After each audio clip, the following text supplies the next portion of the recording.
இந்த திமுகவை நம்பாதீங்க. அவங்களுக்கு உங்களை நம்ப வச்சு ஏமாத்துறது தான் அவங்க வேலையே. தமிழ்நாடு மாதிரியே புதுச்சேரி மக்களும் என்ன கிட்டத்தட்ட ஒரு 30 வருஷமா என்ன தாங்கி பிடிச்சுக்கிட்டு இருக்கிறீங்க. நமக்காக வந்தவர் எம்ஜிஆர், அவரை தமிழ்நாட்டுல மிஸ் பண்ணிடாதீங்கன்னு நமக்கு அலர்ட் பண்ணதே புதுச்சேரி தான். வரப்போற புதுச்சேரி தேர்தல் களத்துல நம்மளுடைய தமிழக வெற்றி கழகத்தின் கொடி பட்டொளி வீசி பறக்கும். ஸ்ரீனிவாசா டூர் நடத்தும் ஆன்மீக சுற்றுலா. தொடர்புக்கு 9384854560. சௌபாக்யா home and kitchen appliances. Everest easy chef. Chef ஆகுங்கள் சில நிமிடங்களிலேயே. ஒன்றிய அரசுக்கு தான்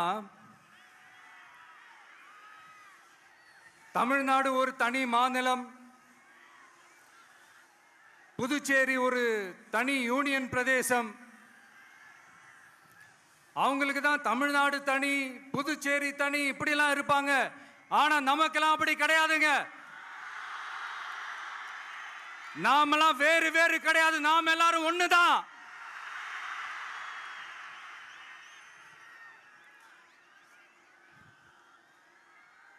தமிழ்நாடும் புதுச்சேரியும் தனித்தனியாக இருந்தாலும் நாம் எல்லாரும் ஒண்ணுதான். நாம் எல்லாரும் சொந்தம் தான்.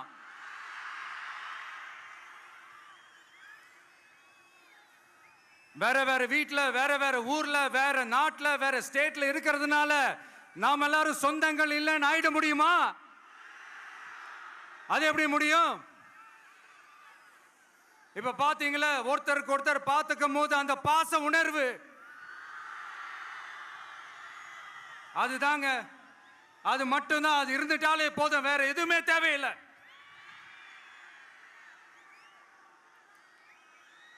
அதனால தமிழ்நாடு, புதுச்சேரி, கேரளா, கர்நாடகா, ஆந்திரா மட்டும் இல்ல, உலகத்துல எந்த மூலையில நம்ம வகைரா இருந்தாலும் அவங்க எல்லாருமே நம்மளோட உயிர் தான். அவங்க எல்லாருமே நம்மளோட உறவு தான்.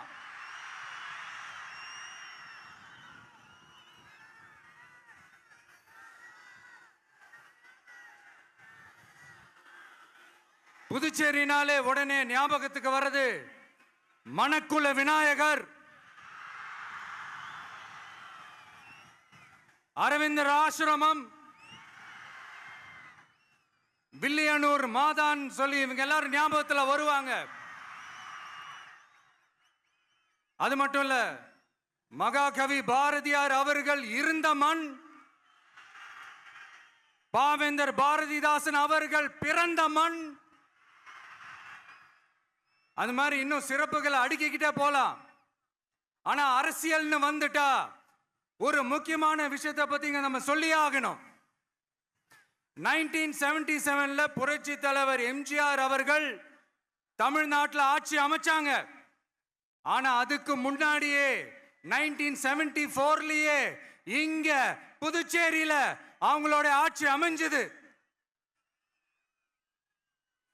அதனாலதான் அப்பவே சொன்னாங்க, நமக்காக வந்தவர் எம்ஜிஆர், அவரை தமிழ்நாட்டில் மிஸ் பண்ணிடாதீங்கன்னு நமக்கு அலர்ட் பண்ணதே புதுச்சேரி தான். அப்படிப்பட்ட புதுச்சேரியை நம்மளால மறக்க முடியுமா?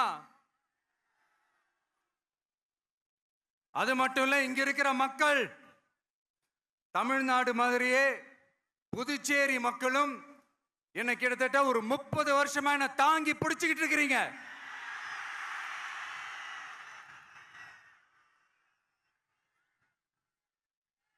அதனால இந்த விஜய் தமிழ்நாட்டுக்கு மட்டும்தான் குரல் கொடுப்பான்னு நினைக்காதீங்க. அப்படி பண்ணாத தவறு.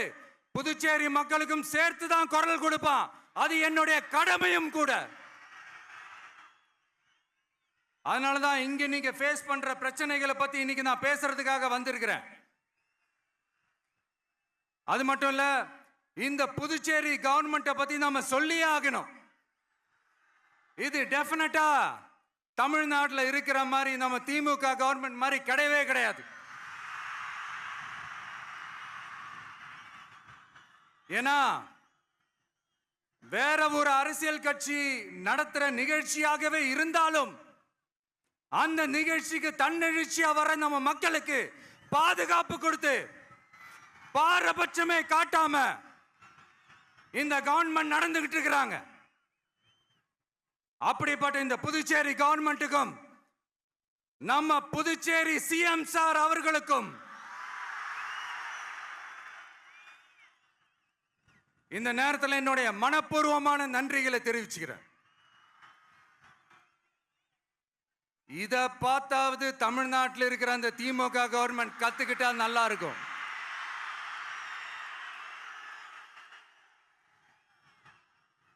ஆனா அவங்க கத்துக்க மாட்டாங்க. பரவாயில்ல, வரப்போற எலெக்ஷன்ல 100% கத்துக்குவாங்க. அத நம்ம மக்கள் பார்த்துக்குவாங்க. புதுச்சேரியில் இருக்கிற கவர்மெண்டோட கூட்டணி ஆட்சியில இருந்தாலும் புதுச்சேரிய ஒன்றிய அரசு எதிலையுமே கண்டுக்கல என்றது புதுச்சேரி மக்களான உங்களுக்கு நல்லாவே தெரியும். மாநில அந்தஸ்து கோரிக்கையை மட்டுமா கண்டுக்கல, இங்க வளர்ச்சி ஏற்படவும் துணை நிக்கவே இல்லைன்னு கேள்விப்படுறோம். இந்த புதுச்சேரிக்கு இன்னும் மாநில அந்தஸ்து கொடுக்கல. மாநில அந்தஸ்து வேணும்னு கேட்டு பல முறை சட்டசபையில தீர்மானம் போட்டு ஒன்றிய அரசுக்கு அனுப்பி வச்சுக்கிட்டே இருக்கிறாங்க. இந்த வருஷம் கூட மார்ச் மாசம் 27ஆம் தேதி 2025 அன்னைக்கு ஒரு தீர்மானம் போட்டாங்க. அது மாநில அந்தஸ்து வேணும்னு கேட்டு ஒன்றிய அரசுக்கு அனுப்புற 16வது தீர்மானம். புதுச்சேரி காரைக்கால் பகுதிகளில் மூடப்பட்ட 5 மில்கள், பல்வேறு தொழிற்சாலைகளை மீண்டும் திறக்கிறதுக்கு இதுவரைக்கும் ஒரு துரும்ப கூட கிள்ளி போடல. பல்லாயிரக்கணக்கான இளைஞர்களோட வேலை வாய்ப்புக்காக எதையுமே செய்யல. இங்க ஒரு ஐடி கம்பெனி உருவாகணும்ன்றது எண்ணமே இல்லை. அதை பத்தி யார் பேசினாலும் அது அவங்க காதல விழவே விழல. இங்க ஒரு அமைச்சரை ஊழல் குற்றச்சாட்டுல பதவி விட்டு நீக்கப்பட்டு அந்த இடத்துக்கு இன்னொருத்தரை நியமிச்சு 200 நாள் ஆச்சு. இன்னும் அவருக்கு ஒரு இலாக்காவே தரல. இந்த செயல் சிறுபான்மை மக்களை அவமானப்படுத்துறதுன்னு அந்த மக்களே சொல்றாங்க. புதுச்சேரியோட முக்கிய அங்கமாக இருக்கிற காரைக்கால், மாகே, ஏனாம் பகுதிகளில் எல்லாம் முன்னேற்றமே இல்லைன்னு அந்த பகுதி மக்கள் சொல்லிக்கிட்டே இருக்கிறாங்க. குறிப்பா காவிரியோட கடைமடை பகுதியான காரைக்காலை மொத்தமா கைவிட்ட மாதிரி தான் இருக்குது. இது எல்லாமே முன்னேற்றம் அடையணும். டூரிஸ்ட் பிளேஸ் ஆன புதுச்சேரியில போதுமான அளவு பார்க்கிங் வசதி இல்லை, போதுமான அளவு கழிப்பறை வசதி இல்லை. இதெல்லாமே மேம்படுத்தணும். புதுச்சேரி கடலூர் மார்க்கமான ரயில் திட்டம் வேணும்ங்கிறது நீண்ட கால கோரிக்கை. புதுச்சேரி மக்களுக்கு ஒன்னே ஒண்ணுதான் சொல்லணும், இந்த திமுகவை நம்பாதீங்க. அவங்களுக்கு உங்களை நம்ப வச்சு ஏமாத்துறது தான் அவங்க வேலையே. நான் சொன்ன பல கோரிக்கைகளை எல்லாம் தீர்த்து வைக்கிறதுக்கு நம்ம புதுச்சேரி கவர்மெண்ட்டுக்கும் அதோட மக்கள் திட்டங்களுக்கும் ரொம்ப அக்கறையா உண்மையா துணை நிற்கிறோம். தமிழ்நாட்டை ஒதுக்குற மாதிரி புதுச்சேரியும் ஒதுக்க கூடாதுன்னு நாங்க கேட்டுக்கிறோம். கிட்டத்தட்ட 20 லட்சம் பேர் வாழ்ற யூனியன் பிரதேசமான புதுச்சேரி மத்திய நிதி குழுவில் இடம்பெறவில்லை. அதனால் மாநிலங்களுக்கான நிதி பகிர்தல் அடிப்படையிலும் யூனியன் பிரதேசங்களுக்கான நிதி பகிர்தல் அடிப்படையிலும் புதுச்சேரிக்கு நிதி ஒதுக்கப்படுவதில்லை. அதனால ஒவ்வொரு ஆண்டும் புதுச்சேரிக்கு தோராயமாகவே மத்திய அரசு நிதியை விடுவிக்கிறது. அந்த நிதியும் அரசு ஊழியர்களின் சம்பளம், ஓய்வூதிய தொகை உள்ளிட்ட திட்ட செலவுகளுக்கே சென்று விடுவதால் மீத தேவைக்கு வெளிச்சந்தையிலும் கடன் பத்திரங்களை கடன் வாங்குகிறது புதுச்சேரி. இந்த நிலைமை மாறணும்னா ஒரே வழி, மாநில அந்தஸ்து நம்ம புதுச்சேரி மக்களோட பல்லாண்டு கால கோரிக்கை. புதுச்சேரிக்கு போதுமான நிதி வரத்து இல்லாததுனால வெளியே கடன் வாங்க வேண்டியதா இருக்கு. புதுச்சேரியோட கடனை குறைச்சு தற்சார்பு பொருளாதாரத்தை வளர்த்தெடுக்க திட்டங்கள் வகுக்கப்பட வேண்டும். மாநில அந்தஸ்து வாங்கினா மட்டும் போதாது இல்லையா, தொழில் வளர்ச்சியும் தேவையாச்சே. புதுச்சேரி தென்னிந்தியாவின் முன்னணி இண்டஸ்ட்ரியல் ஹப்பாக மாற்ற எல்லா முயற்சிகளும் எடுக்க வேண்டும். இந்திய அளவில் ரேஷன் கடைகளே இல்லாத மாநிலம் புதுச்சேரி தான். ஏழை எளிய மக்களுக்கு வாழ்வாதாரமே ரேஷன் கடைகள் தான். மற்ற மாநிலங்கள்ல இருக்கிற மாதிரி இங்கேயும் அரிசி, சர்க்கரை, பருப்பு, கோதுமை, எண்ணெய்னு அனைத்து பொருட்களும் வழங்கும் முறை சீராக்கப்பட வேண்டும். கடைசியா மீன் பிடிக்க செல்லும் காரைக்கால் மீனவர்களை அடிக்கடி கைது செய்யும் இலங்கை கடற்படை அவர்களின் படகுகளையும் பறிமுதல் செய்து விடுகிறது. அதனால் நீண்ட போராட்டங்களுக்கு பிறகு அவர்கள் விடுவிக்கப்பட்டாலும் படகுகள் கிடைக்காததால் படு மோசமான நிலைக்கு தள்ளப்படுகின்றனர். இந்த நிலை மாற வேண்டும்.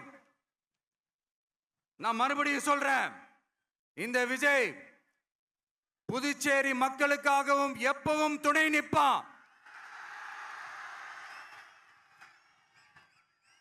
வரப்போற புதுச்சேரி தேர்தல் களத்துல நம்மளுடைய தமிழக வெற்றி கழகத்தின் கொடி பட்டொளி வீசி பறக்கும். கான்பிடென்டா இருங்க, நல்லதே நடக்கும், வெற்றி நிச்சயம். மீண்டும் சந்திக்கும் வரை நன்றி, வணக்கம்.